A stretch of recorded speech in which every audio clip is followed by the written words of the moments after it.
하시다 보면은요, 정말 쥐어 패고 싶은 그런 증인들도 있었죠?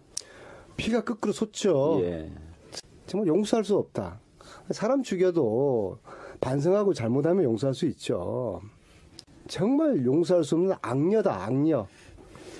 정말 용서할 수 없는 악녀다, 악녀. 그래서 제가 이제 체열할 때 물어봤습니다. 네. 이거를 혈관 주사라고 합니까? 정맥 주사라고 합니까? 우리는 기존에 뭐 피 뽑나 보다 그랬는데 지금 이번에 청문회 나온 게 뭐 정맥 주사, 혈관 주사 그런 게 나와서 이게 뭐 특별한 건 줄 알았더니 우리가 보통 체열할 때고요. 그리고 제가 그렇게 간호사한테 물어봤습니다. 그 조대희라는 분이 대통령한테 혼자서 유일하게 주사를 이렇게 계속 놨으면은 대통령하고 꽤 어떤 그 정신적인 공감대가 있을 것 같아요. 그러니까 간호사 그분 이야기가 1년만 한 분 계속 놓으면은 그 관계는 보통 사람들 상상을 뛰어넘습니다. 그렇게 이야기를 하더라고요. 이번에 의료 상식도 상당히 좀 많이 늘어나셨을 것 같아요. 안민석 의원께 좀 먼저 여쭤볼까요? 청문회가 이제 끝났는데 어떠신가요? 홀가분하시기도 할 것 같고 그래도 좀 아쉬움도 있으실 것 같은데. 한마디로 아쉽습니다. 예. 모른다고 딱 잡아떼는 증인들의 입을 열지 못해서 아쉽고요. 예. 또 저희 더불어민주당 우리 6명 의원들 또 9명의 야당 의원들 또 여당 의원님들까지 해서 청문위원들 내부에 좀 팀 플레이가 참 수준이 좀 높지를 못했어요. 그래서 팀 플레이가 제대로 되지 못한 아쉬움. 그리고 세 번째로 이 게이트 종국에서 특히 청문회를 그치면서 국민 화병이 난 것 같아요. 그 국민 화병을 다스려 드리지 못한 것에 대한 아쉬움. 아쉬움만 남습니다. 하시다 보면은요, 정말 쥐어 패고 싶은 그런 증인들도 있었죠? 피가 거꾸로 솟죠. 특히, 뭐 대부분의 증인들이 뭐 다 그렇지만요. 국민들 느끼는 거나 저희들이나 뭐 똑같죠. 근데 저희들은 이제 바로 면전 앞에서, 불과 몇몇 앞에서 빤한 거짓말을 하는 것을 보면은 피가 거꾸로 솟죠. 특히 조윤선 장관 같은 경우에. 제가 같은 상임위란 말입니다. 교문인데 교문위 상임위에서는 불과 한 달 전에는 100번 1000번 물어도 저는 블랙리스트 모릅니다. 보지 못했습니다. 그렇게 했던 조윤선 장관이 이용주 의원이죠. 이용주 의원의 그 다그치는 그 탱크같이 저돌적인 반복적인 17번이라고도 하고 18번이라고도 하고 거기에 이제 굴복해가지고 무너지는 모습 그리고 봤다고 이야기하는 그 순간 참 저 젊은 장관이 이때까지 장관이나 2번씩 하고 청와대 수석도 한 우리나라 최고의 또 명문대학을 나온 저 엘리트 여성이 무엇 때문에 저렇게 거짓말을 했을까? 정말 용서할 수 없다. 사람 죽여도 반성하고 잘못하면 용서할 수 있죠. 정말 용서할 수 없는 악녀다, 악녀. 안민석 의원님께서는 어떤 것을 좀 성과로 꼽으시겠습니까? 좀 우스갯소리 한 말씀 드린다면 여성 증인한테 보고 싶었다는 고백도 받고 뵙고 싶었습니다. 죄송합니다. 뭐 저는 제 스스로한테 그 낙제라고 생각을 해요. 너무 그러지 마시고요. 저는 다른 것보다도 제가 이제 4선인데 이번에 청문회 참석을 하면서 이거 한 가지만은 내가 꼭 밝혀야 되겠다 했던 게 세월호 7시간의 진실이거든요.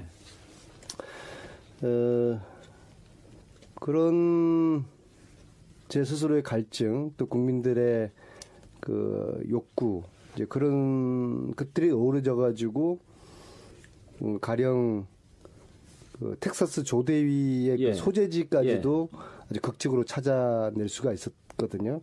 그것은 그 세월호를 밝히겠다는 어떤 아주 그 집념이 이제 가능했죠. 그리고 국방부가 텍사스에 숨겨놓은 그 조대위를 찾는 순간 가서 이야기를 직접 들어봐야 되겠다.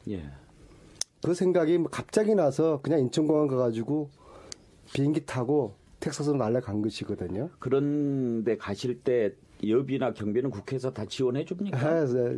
사비로 갔습니다. 아, 그래요? 돈이 문제가 아니죠. 그래도요.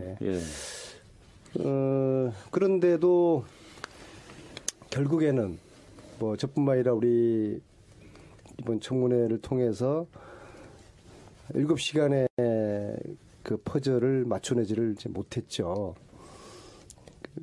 문고리 3인방은 저는 알고 있을 거라고 보고요.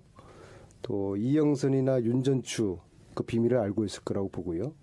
최순실도 알고 있을 거라고 보고요. 김기춘, 우병우도 알고 있을 거라고 보는데 이 비밀의 키를 가지고 있는 사람들이 증인으로 불출석하거나 출석하더라도 딱 잡아떼 버리니까 감추는 자가 범인이다. 이것만 확신한 채 이 세월호 7시간 이 진실을 알아내지 못했다는 이것 때문에 제가 스스로 목표로 했던 청문회 참가에 비하면은 당연히 낙제점이죠. 이 아쉬움이 너무 많이 남으시는가 봐요. 참 그래도 안민석 의원님 덕택에 참 우리가 보기 힘들었던 증인들을 볼 수 있지 않았습니까? 조여옥 대의는 안민석 의원께서 저기 하지 않았으면 보기 힘들었지 않았겠습니까? 그렇게 했으니까 나온 거죠. 그렇죠. 예. 정유섭 의원께서 성과를 꼽으신다면 어떤 걸 예, 꼽으시겠습니까? 저 안민석 의원이 낙제라 그러면 저는 뭐라고 저는 나름대로 그래도 한 60점을 했다고 하려고 그랬더니 안민석 의원이 낙제라 그래갖고 좀 당황했습니다. 안민석 의원은 제가 볼 때는 90점 하셨어요. 저는 한 60점 하시고. 그런데 안민석 의원님 네. 활동을 한참 이렇게 하시면서 제보가 좀 더 많이 들어오고 그러던가요? 제보는 지금도 들어옵니다. 제 방에는 제가 이제 독일을 2번을 가지 않습니까? 2번 간 목적이 독일에 숨겨둔 최순실의 재산을 추적하러 간 거거든요. 그래서 독일 교민들 사이에서 이 소식이 알려지면서 아주 텔레그램을 통해서 그분들도 카톡은 좀 무서운 것 같아요. 어떻게 텔레그램으로 만나시죠 하면서 오늘도 2건이 들어왔고요. 왜냐하면은 이게 이제 최순실 게이트가 이제 시즌 2로 넘어가는 거라고 저는 보거든요. 시즌 1에서는 국정농단이었고 시즌 2에서는 최순실의 숨겨진 돈을 찾아서 몰수하는 이게 이제 시작이 되는데요. 그 재산의 상당 부분이 돈 세탁을 통해서 독일이나 오스트리아나 스위스나 저쪽으로 지금 가 있는 것 같아요. 그런데 이것을 우리가 무슨 수로 찾아내겠습니까? 현재 교민들의 제보만이 그야말로 이제 본격적으로 애국 동포들의 제보로 최순실의 돈을 찾아내는 이 최순실 게이트의 시즌 2가 시작될 거라고 보거든요. 그래서 청문회랑 상관없이 굉장히 지금 제보가 지금 여전히 많이 들어오고 있습니다. 앞으로도 계속 좀 관심을 갖고 지켜보시겠네요. 근데 힘들어요. 그래도 안 의원께서 안 하시면 비행기 싹 저희가 좀 걷어드려야겠어요. 그런데 이 지금 현재 이 진실의 빙하가 너무나 큰 규모이기 때문에 저는 아직까지도 10분의 1 정도 됐다고 보거든요. 후하게 쳐봤자 반의 반밖에 지금 안 됐어요.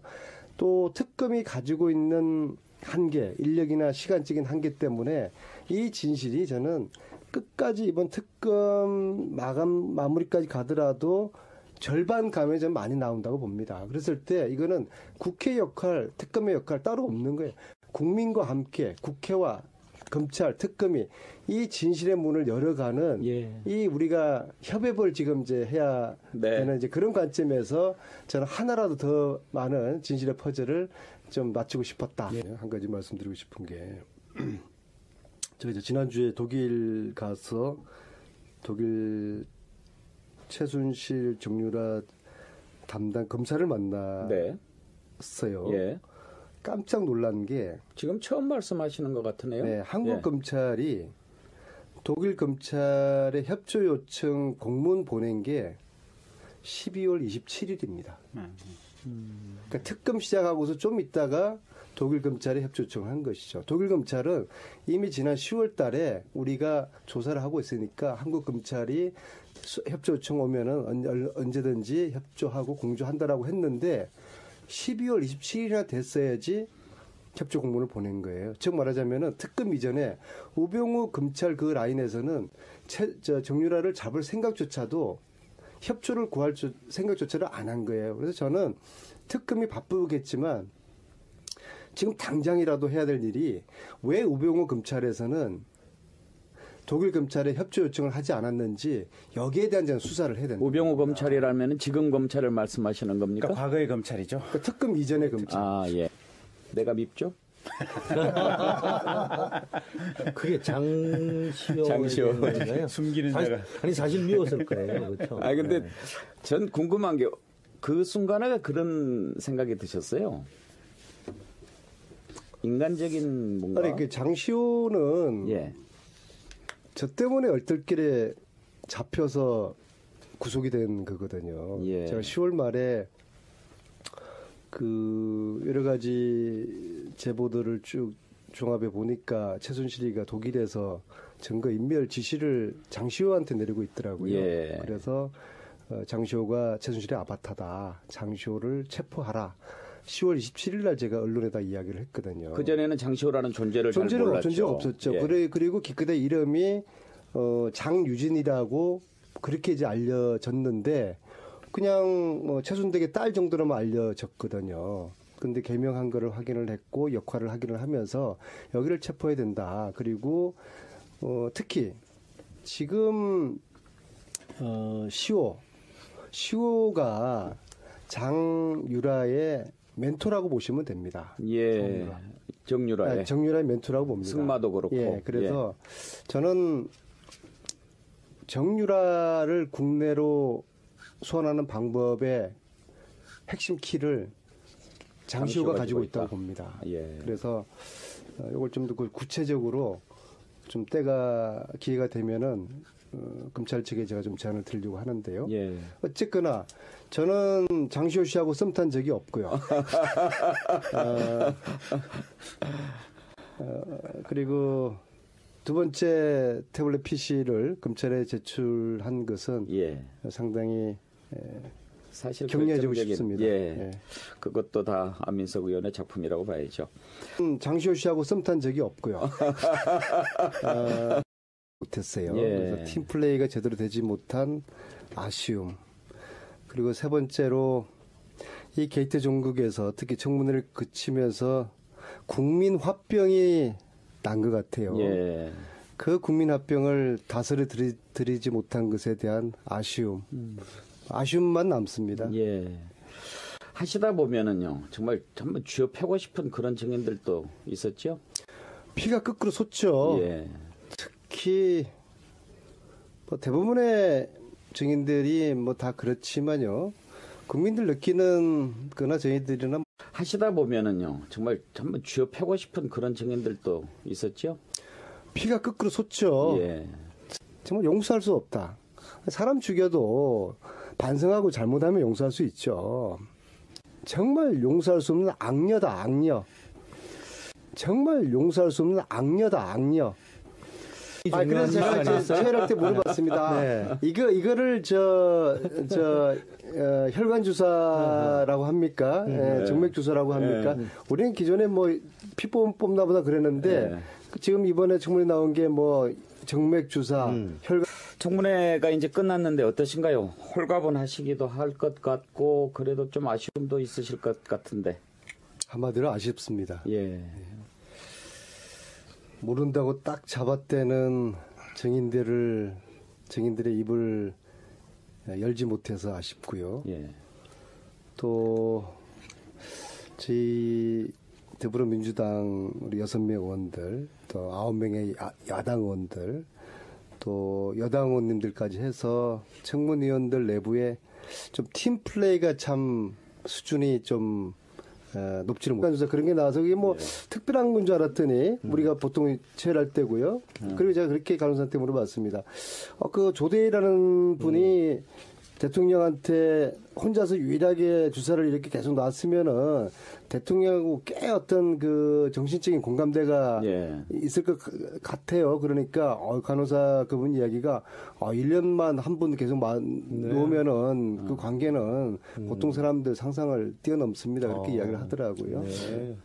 이번에 의료 상식도 상당히 좀 많이 늘어나셨을 것 같아요. 안민석 의원께 좀 먼저 여쭤볼까요?